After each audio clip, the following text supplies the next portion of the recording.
ಎಲ್ರಿಗೂ ನಮಸ್ಕಾರಗಳು.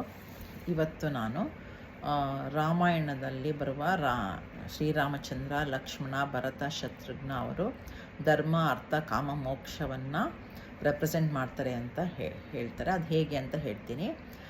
ಶ್ರೀರಾಮಚಂದ್ರ ನಾರಾಯಣ ಭಗವಾನ್ ವಿಷ್ಣು ಅಥವಾ ನಾರಾಯಣನ ಅವತಾರದಿಂದ ಮೋಕ್ಷ ಸಿಗುತ್ತೆ ಅಂತ.